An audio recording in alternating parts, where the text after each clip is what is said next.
Hello, everyone. Tonight, we're going to take a long walk into one of America's most disturbing suburban nightmares. The year is the mid-1970s. The place Chicago's quiet northwest suburbs, tree-lined streets, ranch houses with trimmed lawns, kids riding bikes in the evening. The kind of neighborhood where doors were left unlocked and neighbors greeted each other by name. A place that at first glance looked picture perfect.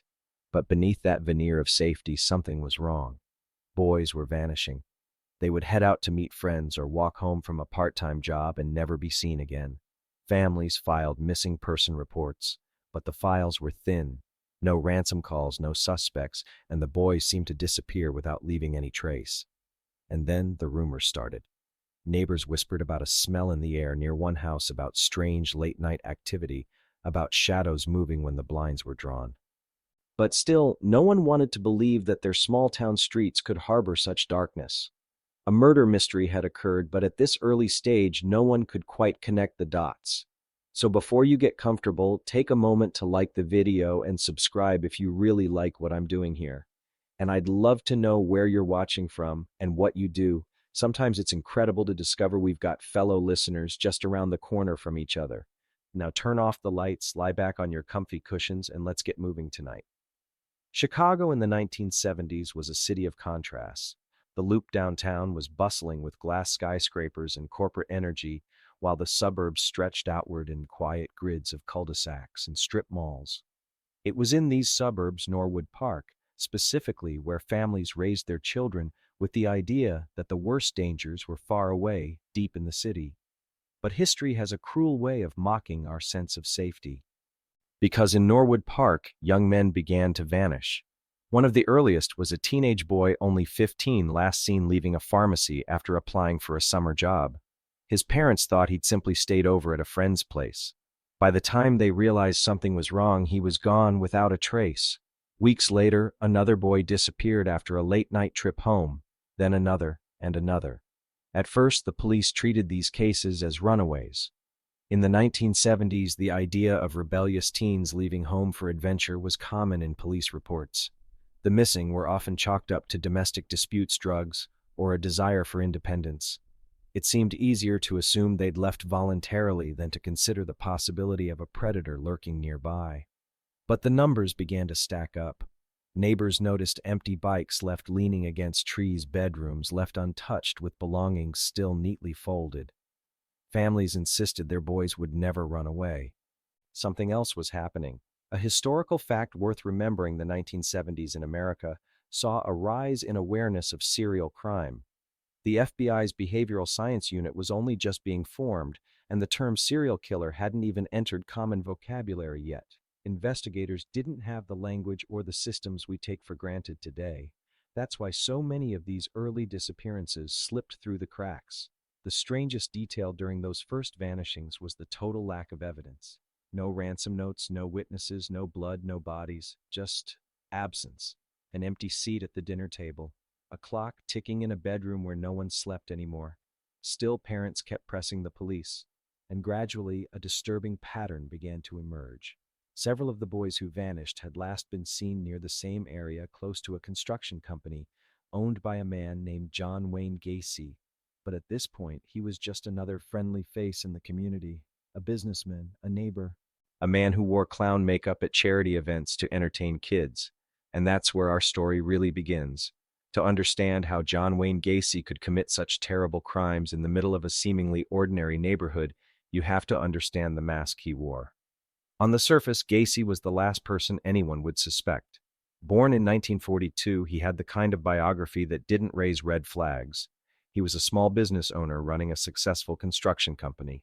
He volunteered for the Democratic Party, shook hands with local politicians, and was even photographed standing alongside First Lady Rosalind Carter. But perhaps the most chilling part of his public life was his alter ego, Pogo the Clown. Dressed in full makeup, bright colors, and a crooked painted smile, Gacy would visit children's hospitals, perform at parties, and appear at charity events.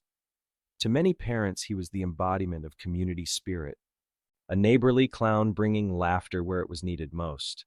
But behind the grease paint, something darker seethed. It wasn't Gacy's first brush with crime. In 1968, years before he became known as the Killer Clown, he was convicted in Iowa for sexually assaulting a teenage boy. He served less than 2 years in prison before being released for good behavior. When he moved back to Illinois, he carefully rebuilt his image, burying his past and presenting himself as a model citizen. And it worked. For years, no one questioned his character. He hired teenage boys to work for his construction business. He hosted elaborate neighborhood gatherings. He played the role of the good guy, the trusted employer, the friendly volunteer. But people close to him began to notice cracks. Some employees said Gacy could be charming one moment, then terrifying the next, snapping into sudden rages. Others spoke of late-night jobs where he insisted they work in basements, or stories of boys who went to his house but never came back. Then there was the smell. Neighbors of 8213 West Summerdale Drive, the modest ranch-style house where Gacy lived, began to complain. They said an awful odor drifted from his property, particularly near the crawl space under the house. Gacy explained it away. He told people it was water damage, or that the pipes were leaking. Sometimes he blamed the smell on dead rodents. People shrugged it off. After all, Gacy was friendly, well-liked, and always ready with a smile. Who would suspect more? But the disappearances kept piling up. By 1975, the Norwood Park community was beginning to feel uneasy. Teenage boys were vanishing at an alarming rate, but each case remained frustratingly inconclusive. Some were written off as runaways, others as isolated incidents. Yet if you pinned a map with each missing boy's last known location, the pins began to cluster right around Gacy's home. One teenager in particular changed everything. His name was Jeffrey Rignall. In 1978, Rignall claimed that Gacy had lured him into his car, drugged him, and assaulted him in brutal fashion. Miraculously, Rignall survived. Though shaken and traumatized, he reported what happened to police, describing Gacy in detail. Still without hard evidence, the case stalled. But Gacy had slipped. For the first time, someone had lived to tell the tale. At the same time, another case was developing that would finally bring the walls crashing down. A young man named Robert Peast, just 15 years old, disappeared after telling his mother he was heading out to discuss a job offer. The man offering the job, John Wayne Gacy. This time, police were listening. December 11, 1978. It was a bitterly cold night in Des Plaines, Illinois. Inside a small pharmacy, 15-year-old Robert Peast was finishing his shift. He had a bright smile, the kind of kid people described as polite, dependable, full of life. He was planning to go home and celebrate his mother's birthday with cake and family. But first, Robert told his mother he had to step outside for just a few minutes. He said a man had offered him a construction job, one that promised good pay. His mother waited in the car engine, idling, expecting him to return quickly. But Robert never came back. The man Robert was meeting that night was John Wayne Gacy. Police initially approached the disappearance like they had so many others. Maybe Robert had run away. But Robert's parents pushed back hard. Their son wasn't the type to vanish without a word. He was responsible, close with his family, and had no reason to leave. They insisted something sinister had happened, and this time the police listened. When they checked into Robert's story, they discovered that Gacy had indeed been at the pharmacy that night, discussing a potential job with the boy. Immediately, suspicion turned toward him. But suspicion alone wasn't enough. Investigators began tailing Gacy. They set up surveillance, watching his every move. Officers noted that he seemed strangely calm, even smug, like a man who thought he was untouchable. He went about his business, running errands, laughing with neighbors, showing up at political events. Yet behind the mask, he was rattled.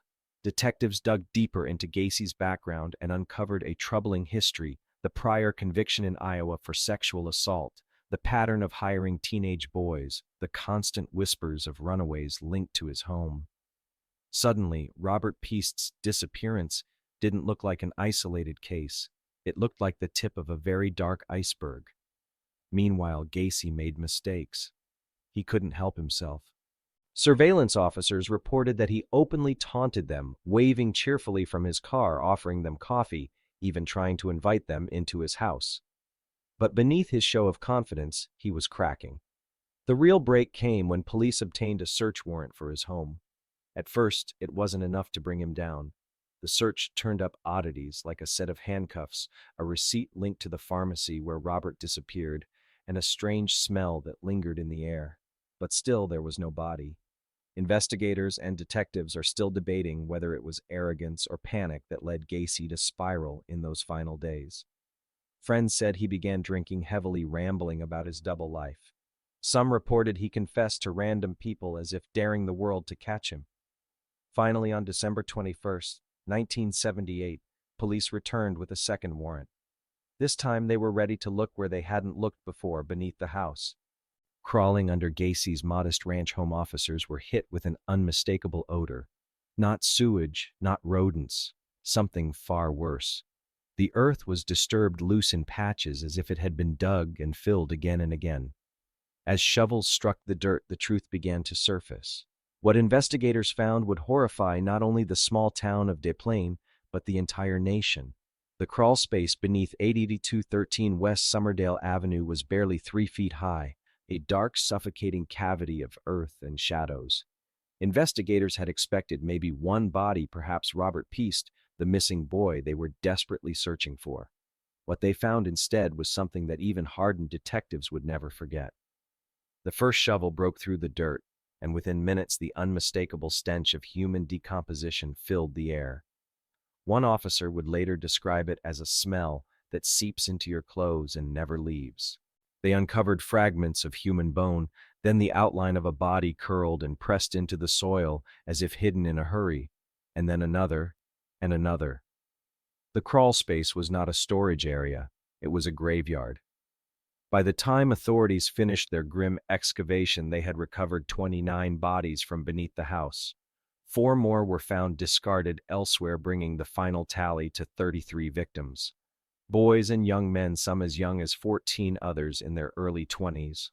All of them had vanished from the surrounding area between 1972 and 1978, their disappearances quietly stacking up while Gacy smiled for cameras and painted his clown face. Neighbors who once dismissed the foul odor as bad plumbing or mice were now in shock. They realized they had been living beside one of the most prolific serial killers in American history. The horror deepened when police pieced together Gacy's methods. He would lure his victims under the pretense of offering them work with his construction company, promising money and independence. Once inside his home, he used a chilling trick. He would handcuff the boys, pretending it was part of a clown magic act. The ruse worked until the click of the cuffs made it clear there was no key, no trick. Most victims were strangled with a rope or a board placed across their necks. Gacy even had a name for it, the rope trick. He buried the majority of them under his house, stacking bodies in shallow graves, sometimes as many as 3 deep in the crawl space. When it filled, he resorted to dumping some in the nearby Des Plaines River. Investigators and detectives are still debating whether Gacy's brazen behavior in those final weeks, drinking, confessing to acquaintances, taunting the police, was a subconscious desire to be caught, or simply the unraveling of his carefully crafted mask. But as the enormity of his crimes became public, the community wrestled with a haunting question: how could so many boys disappear without anyone connecting the dots sooner? The unsettling answer was that many were written off as runaways, lost in a system that at the time didn't track missing teens as rigorously as it does today. In some cases, families' pleas were brushed aside and the victims were forgotten until the dirt under Gacy's home told their stories for them.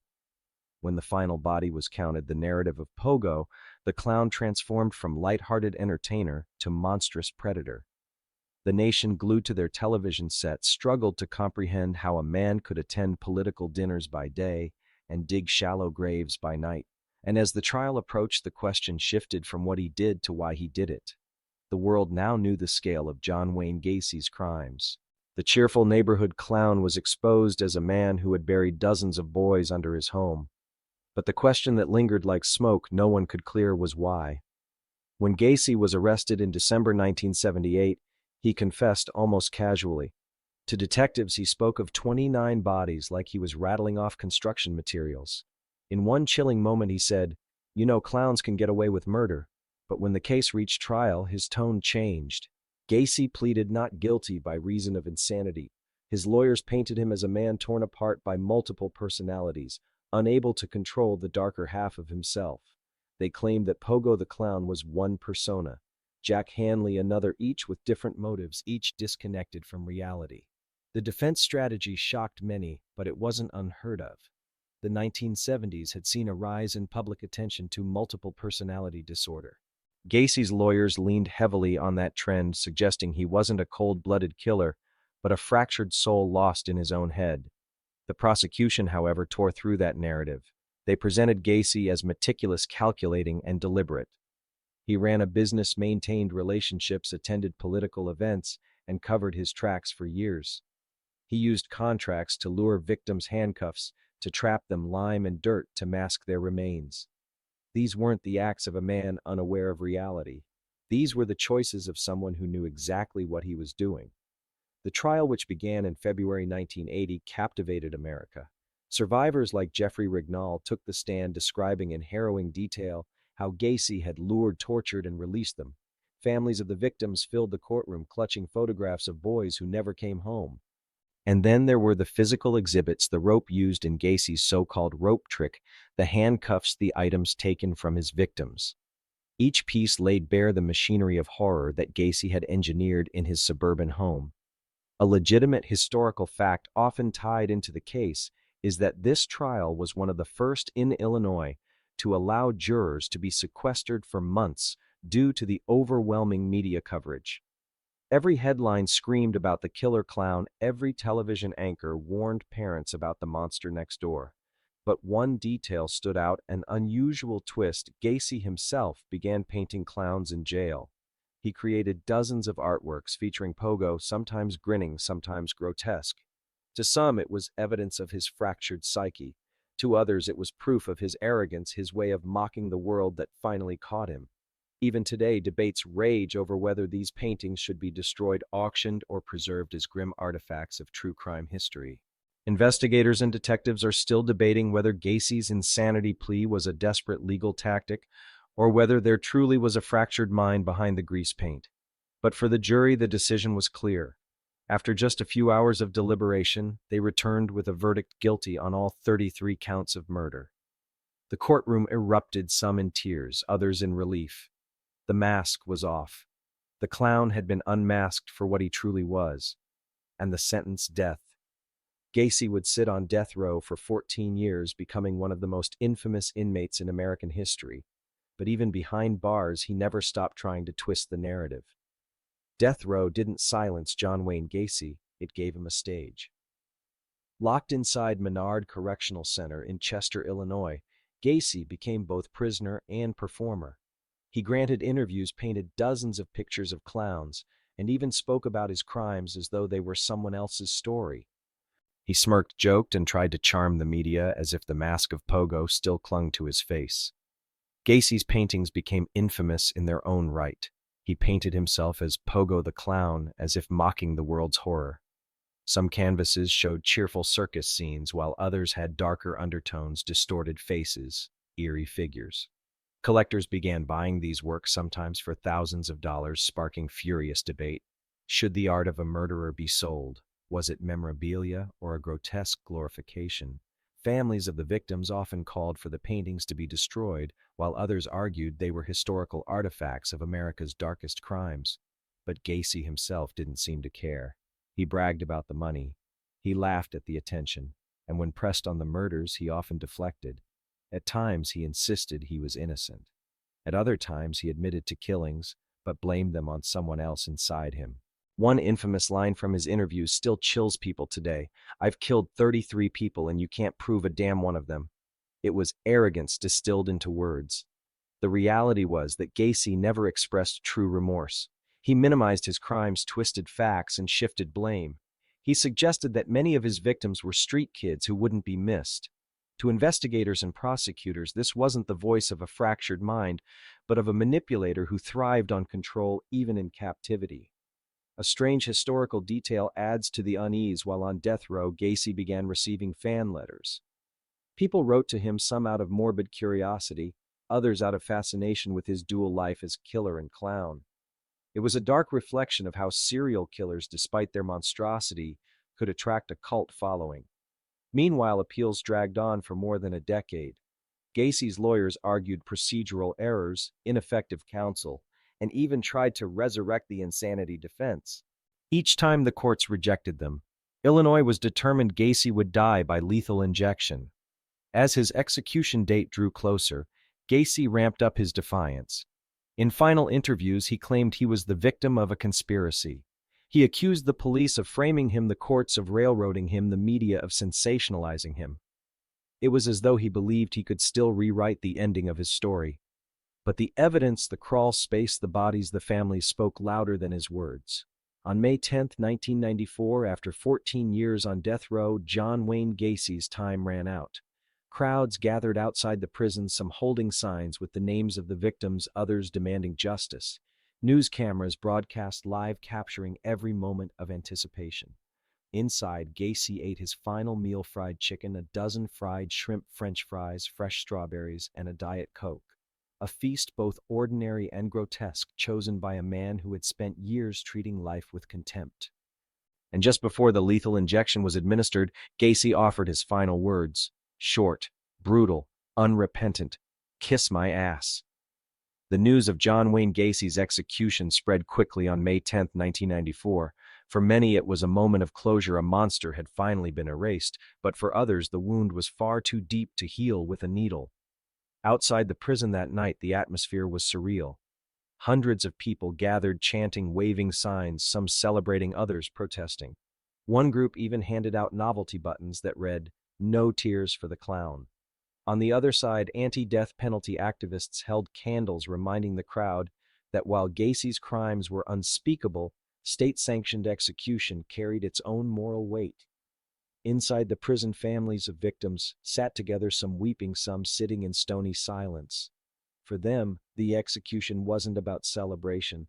It was about justice, a final acknowledgement that their children mattered.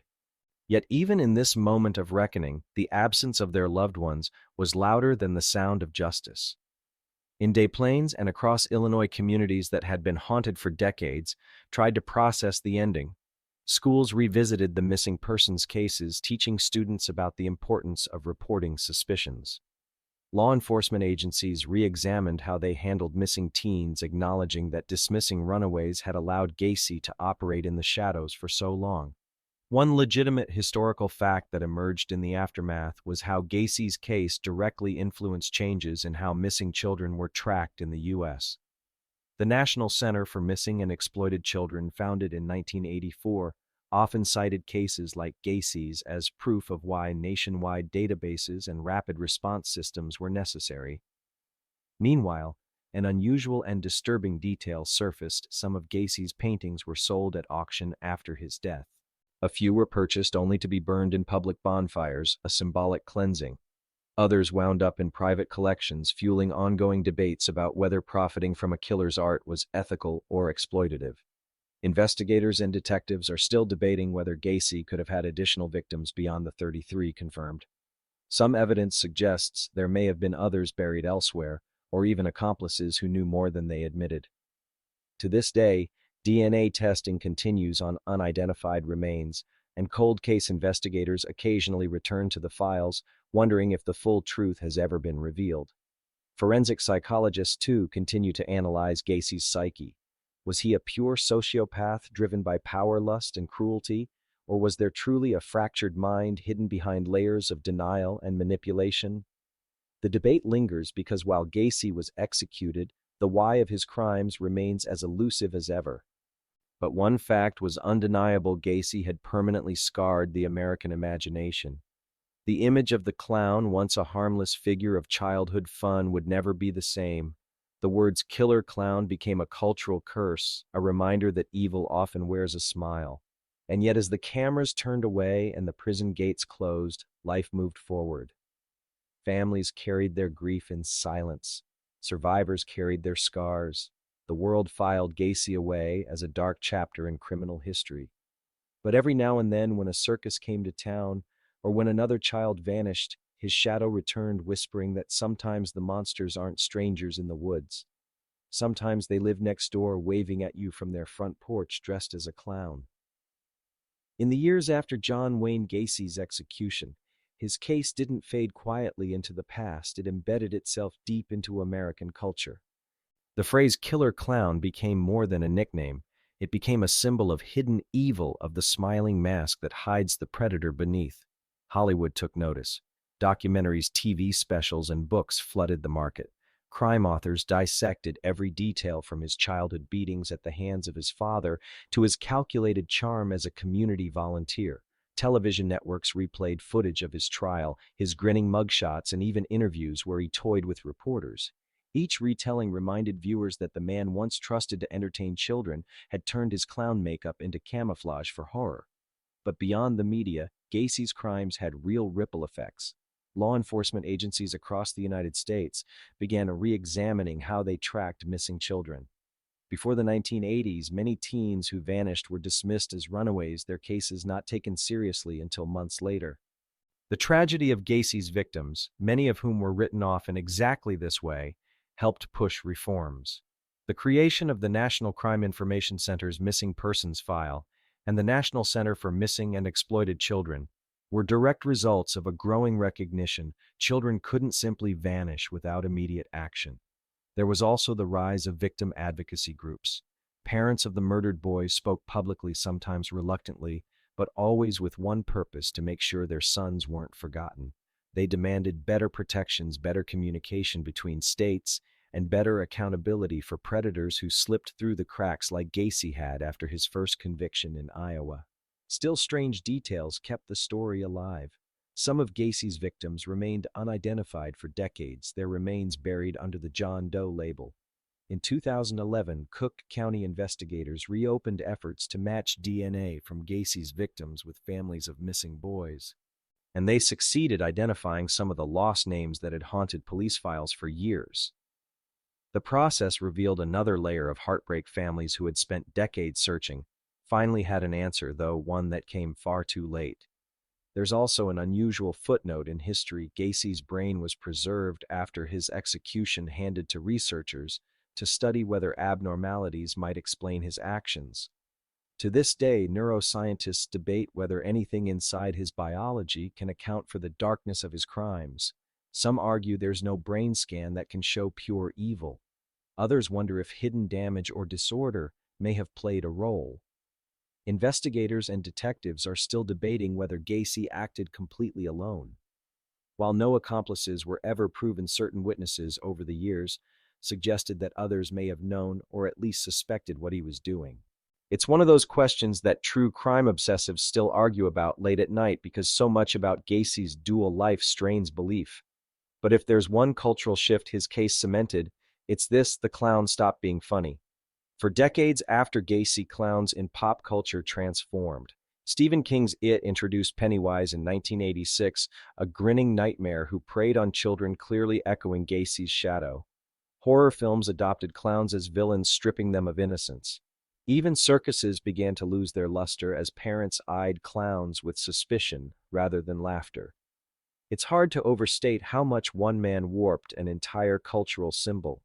Before Gacy, the clown was silly, bumbling, maybe a little unsettling.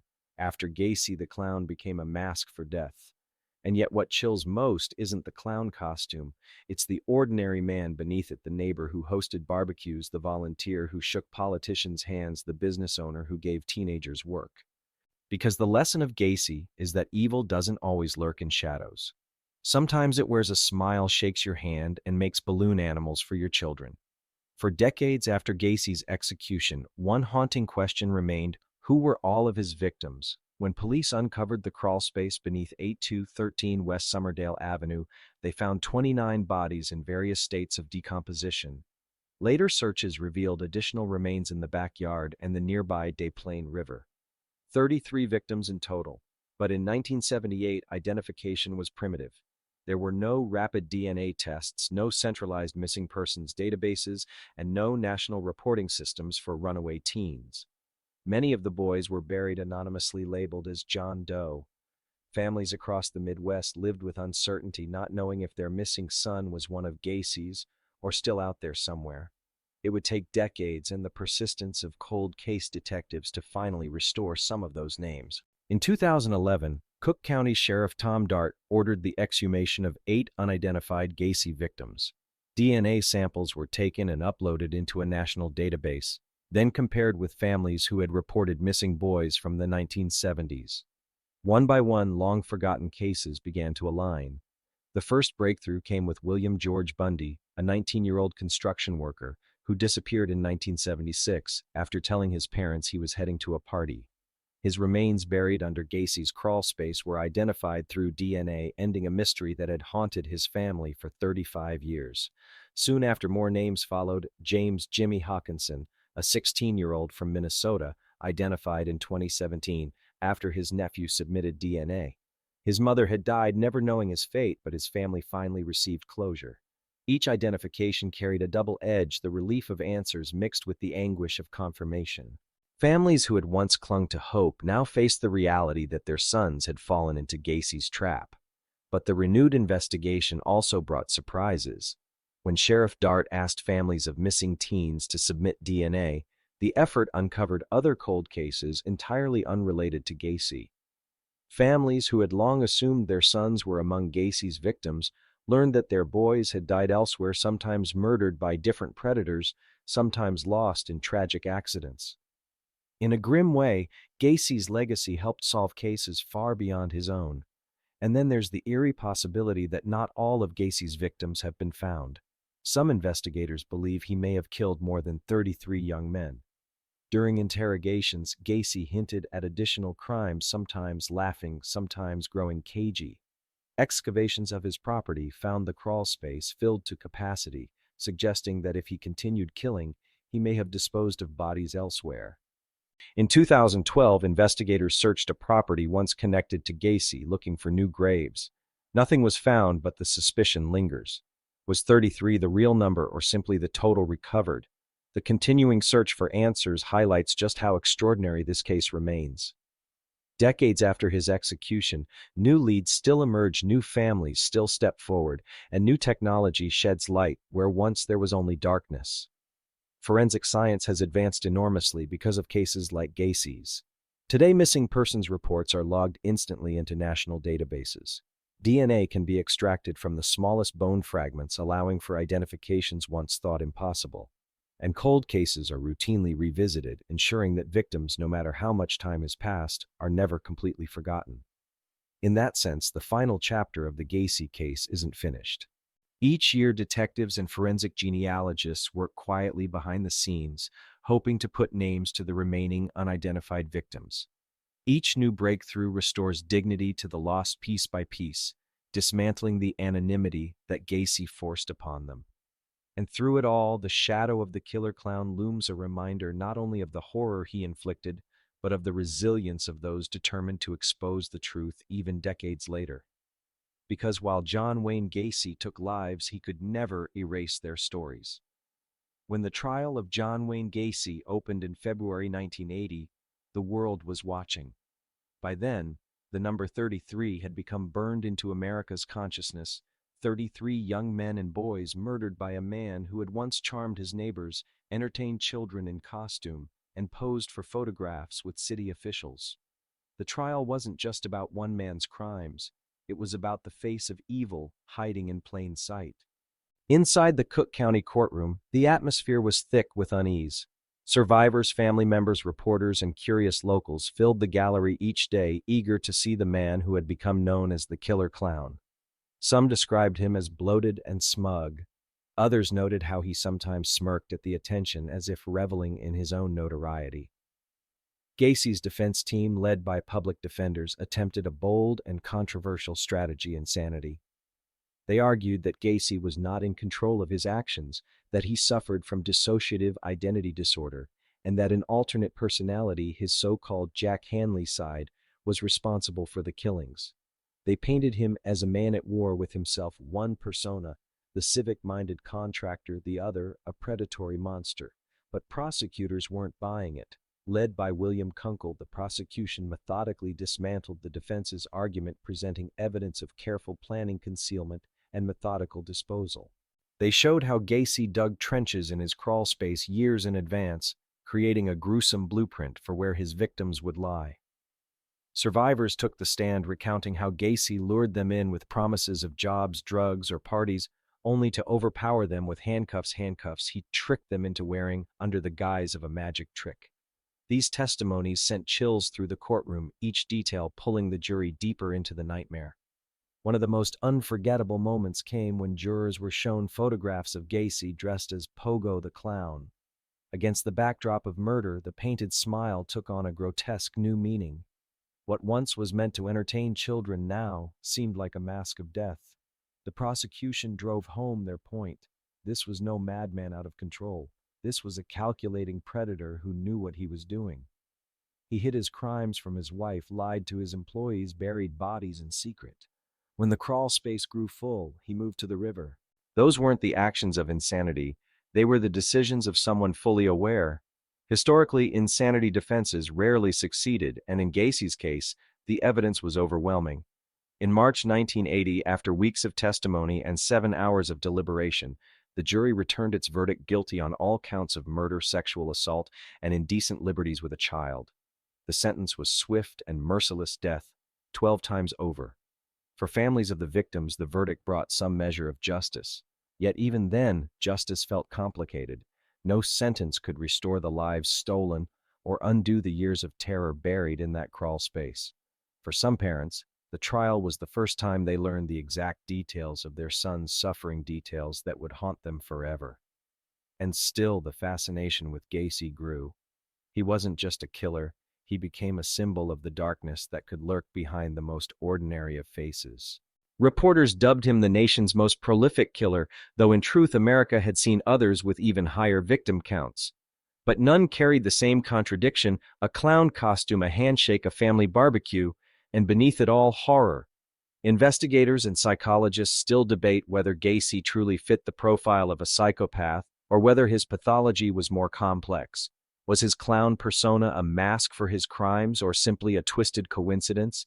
Did he genuinely believe in his multiple personalities, or was it another layer of manipulation?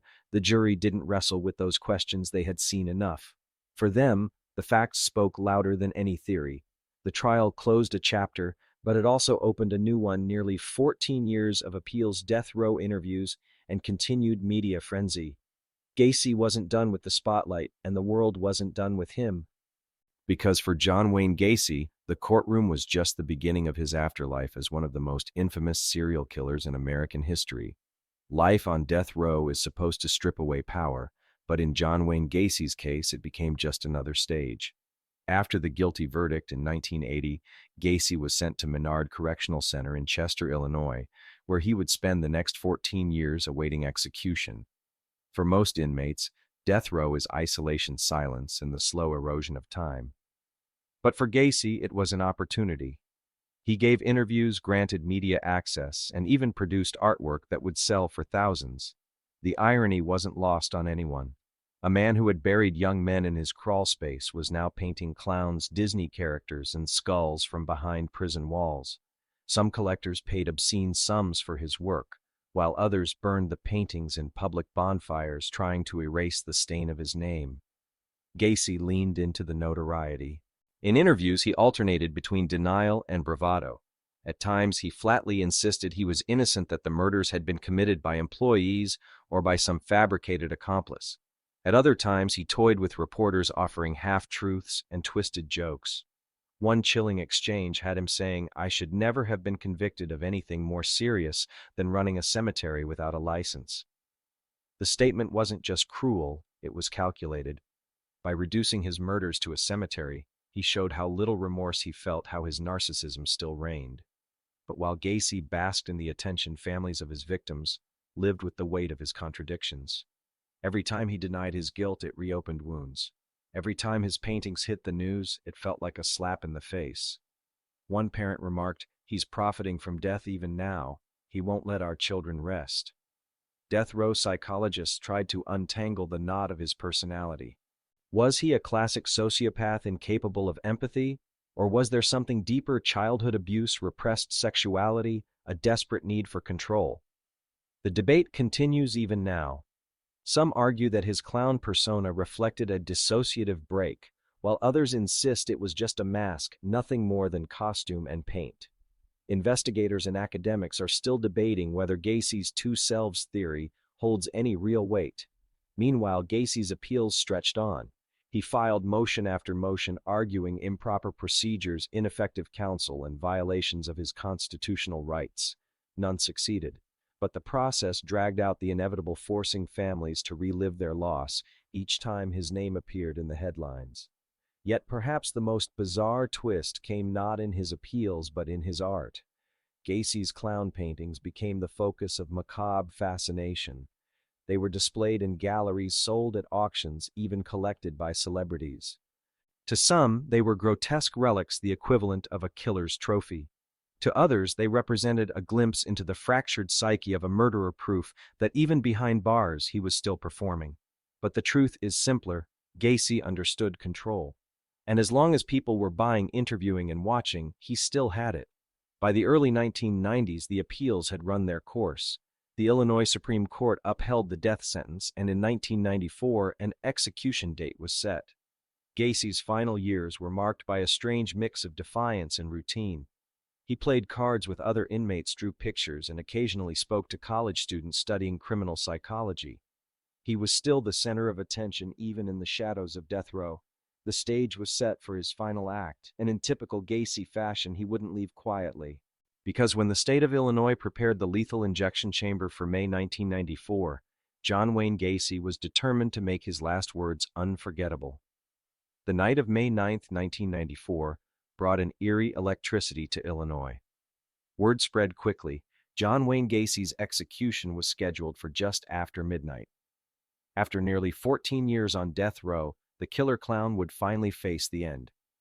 Outside the prison in Joliet, crowds gathered, victims' families, reporters, protesters against the death penalty, and curious onlookers drawn to the macabre theater.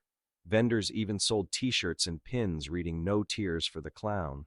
For some, it was justice. For others, it was spectacle. Either way, everyone knew history was about to turn a page. Inside Menard Correctional Center, Gacy's final day unfolded with ritual precision. He was allowed a special last meal: fried chicken from KFC, French fries, a dozen fried shrimp, strawberries, and a Diet Coke. The choice was almost mocking. After all, Gacy had once managed several KFC franchises, and now he was ending his life with the same food he'd served to neighbors and friends. As the clock ticked toward midnight, witnesses filed into the execution chamber, journalists, officials, and family members of victims. Some were there to watch the man who had stolen their sons' lives take his final breath. Others came because they couldn't stay away even if they wanted to. At 12:58 a.m., May 10, 1994, John Wayne Gacy was led into the execution room. He looked heavier, older, his trademark smirk muted but not gone. Strapped to the gurney, he turned his head toward the witnesses' eyes, scanning the glass. For a moment, silence hung in the room. Then came his infamous last words. Asked if he had anything to say, Gacy sneered, "Kiss my ass." No apologies, no remorse, just the same arrogance that had defined him for decades. The lethal injection began at 12:58 a.m. But in a final irony, even death didn't come smoothly. The execution team botched the procedure, with one IV tube failing to work. The process dragged on for nearly 20 minutes longer than expected before Gacy was officially pronounced dead at 12:10 a.m. Outside, the prison cheers erupted from the crowd as the news was announced. Some families wept in relief. Others simply stood quietly, drained of emotion. One mother whispered to a reporter, "This doesn't bring my son back, but maybe now he can rest." Gacy's death was more than an execution, it was a cultural moment. News stations across the country broadcast the story. Editorials debated whether capital punishment had achieved justice or perpetuated violence. And in living rooms everywhere, parents clutched their children a little closer, reminded of the predator who had once stalked suburban streets in clown makeup. The academic world, too, weighed in. Criminologists dissected Gacy's personality, debating whether he was a classic psychopath, a product of childhood trauma, or something darker. Some argued his last words were proof of a man utterly devoid of empathy. Others saw them as a final attempt to seize control, to leave the world unsettled. Investigators and scholars are still debating whether Gacy's arrogance masked fear or whether he truly felt nothing at all. When his body was removed, it was quietly cremated. No funeral, no grave, no memorial. For once, John Wayne Gacy's name was not attached to a gathering of people, and yet his shadow lingered. His paintings continued to circulate, his interviews still aired on late-night specials, and his crimes remained part of America's true crime canon. For the families of his victims, the execution was the end of a chapter, but not the end of grief. Because Gacy's story wasn't just about him, it was about the 33 boys who never came home. And that part of the story, their part, still had chapters left to tell. When the gurney was wheeled out and the crowds dispersed, John Wayne Gacy's physical presence was gone. But in many ways, his story was only beginning its second life. The cultural legacy of Gacy is tangled, uncomfortable, and ever-present. He wasn't the first American serial killer nor the most prolific, but he became a symbol, a monster hiding in suburbia, the wolf wearing a painted smile. Almost immediately, his crimes began shaping the way people thought about clowns. Before Gacy, clowns were quirky, sometimes unsettling, but usually tied to circus tents and children's parties. After Gacy, the painted face was forever tainted. You see it in horror movies, Halloween costumes, even pop culture jokes. The scary clown is shorthand for a hidden predator. Stephen King's It, with its terrifying Pennywise character, found even greater resonance in a post-Gacy America. The line between fiction and reality blurred, and many say Gacy's shadow made clowns unfunny forever. But beyond the pop culture impact, Gacy forced America to confront darker questions. How could so many young men disappear with so little notice?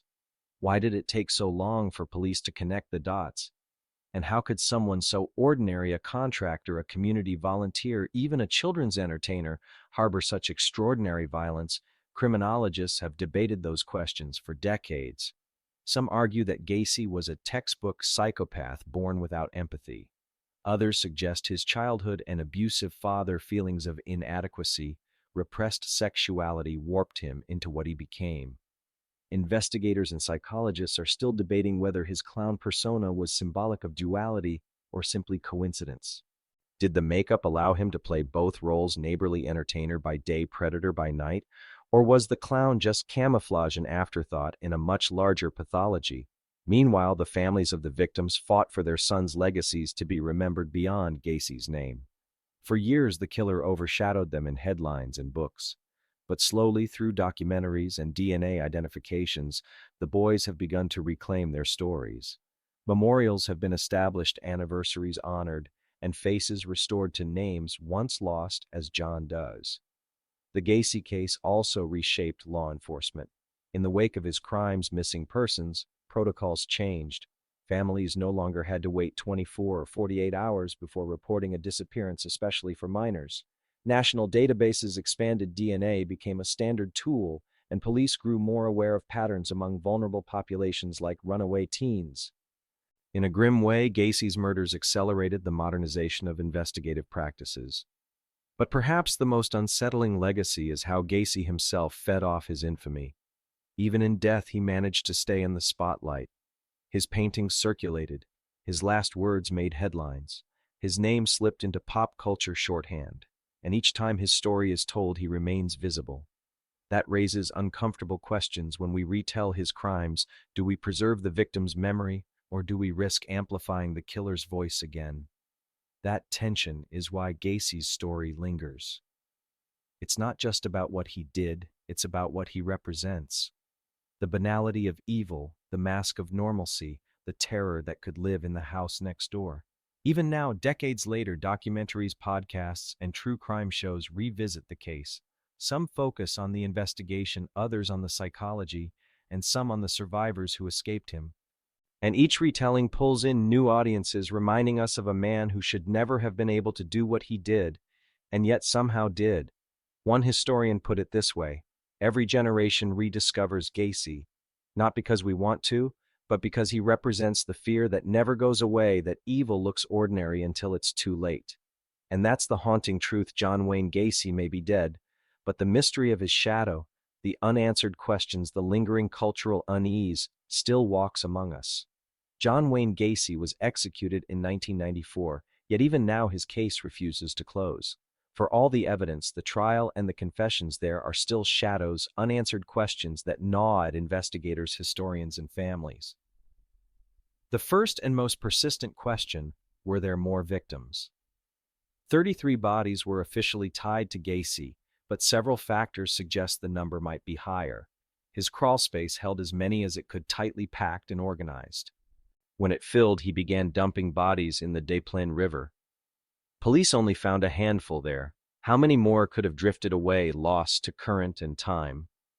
During his interrogations, Gacy occasionally hinted at additional murders. Sometimes he joked, sometimes he deflected. But those moments planted seeds of doubt. Did he stop at 33 because he was caught, or because there were no more hiding places? Investigators and criminologists are still debating whether his official count tells the whole story. Another lingering mystery is the question of accomplices. Could Gacy have acted entirely alone? On paper, yes, he was meticulous, calculating, secretive. But certain details remain strange. For example, some victims were last seen miles away in circumstances that didn't clearly connect to Gacy's usual lures. A few of the boys seemed to vanish without ever crossing paths with him. Could someone else have delivered them into his orbit? Over the years, some former employees of Gacy's contracting business whispered suspicions. They recalled odd requests, late-night digging, or strange behavior, but no evidence ever tied another person to the murders. Law enforcement maintains Gacy acted alone, yet the idea of accomplices refuses to fade, feeding conspiracy theories and midnight debates. Then there are the unidentified victims. Decades later, even with DNA advances, some of the young men buried beneath Gacy's house remain nameless. Every so often a breakthrough occurs, a family matches DNA, a name is restored. But a few skeletons are still mysteries.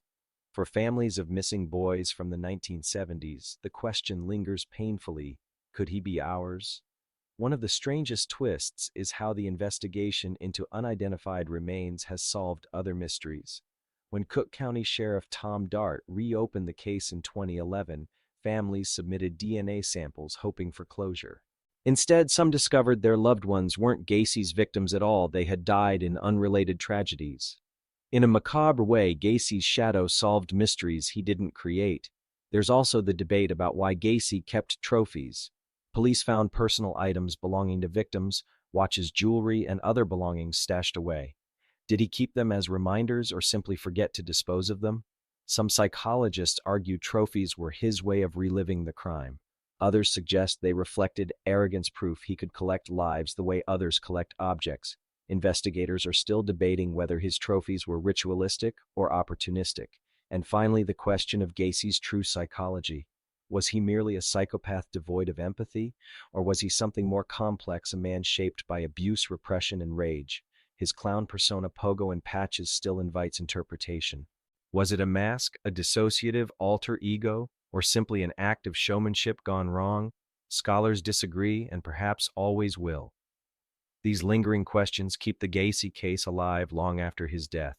It isn't just about the horror he inflicted, it's about the uncertainty he left behind. That uncertainty is what makes his story one of America's most chilling, unresolved puzzles.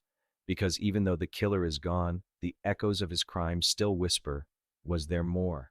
The story of John Wayne Gacy is not really about him. It's about the lives he stole, the families he shattered, and the questions he left behind. When we strip away the clown makeup, the courtroom drama, and the media circus, what remains are 33 young men and boys who never came home. Sons who should have grown into fathers, brothers who should have seen birthdays and weddings, friends whose laughter should have filled kitchens and backyards. Their names, those we know, have been carved into memory. Timothy McCoy, Darrell Sampson, Michael Marino, William Bundy, James Hawkinson, and so many others. And for those who remain nameless, we remember them too, even if only as voices calling from beneath the earth. They are more than evidence. They are more than case files. The case changed America. It reshaped how we investigate disappearances, how we share information across states, how forensic science identifies the missing. In a strange way, Gacy's crimes forced us to build better systems that might save lives in the future. But the story also carries an uneasy truth. Evil does not always wear a monster's face. Sometimes it wears a suit, runs a business, shakes hands at community events, or entertains children in costume. Gacy lived as a reminder that darkness can hide in daylight and that trust can be a weapon, and yet in the end his arrogance did not survive him. His smirk faded. his paintings burned. His name became synonymous not with pride but with shame. The victim's names slowly but steadily have risen from his shadow. Each time DNA restores an identity, the balance shifts away from the killer back toward those he tried to erase. Investigators and psychologists are still debating whether Gacy's crimes were the result of psychopathy abuse or something inexplicable. But perhaps the truest answer is also the simplest: he chose to kill again and again. And in that choice, he revealed not a mystery, but a void. Tonight, when you think of John Wayne Gacy, don't linger on the clown or the crawl space, or even his infamous last words. Think instead of the boys who deserved better. Think of the families who endured decades of silence, and of the detectives who refused to let them vanish. Because while the killer clown's chapter is closed, their stories remain.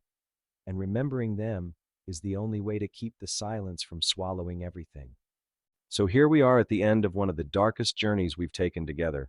The killer clown is gone, his laughter silenced, his stage dismantled. Yet the echoes remain faint but unyielding. Some mysteries are designed to be solved. This one, well, it's different. Yes, we have the names, the numbers, the trial transcripts. But the true why has always hovered just out of reach, and maybe it always will. Sometimes the human mind is a locked room, and even with all the keys, we never find the door.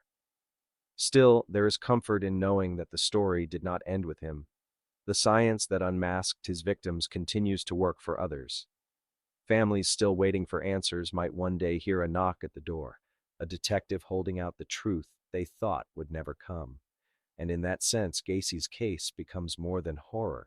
It becomes a reason to push harder, dig deeper, and refuse to let the missing vanish quietly. I want you to let the story blur now. Picture not the crawl space, but the sky above Illinois on the night of his execution, calm, starlit, indifferent. Picture the faces of boys no longer frozen in photographs, but restored to motion, laughing and alive in the memory of those who loved them. And then let the image fade. Let the house grow dark, the painted smile dissolve, and the silence soften, because this is where we leave it.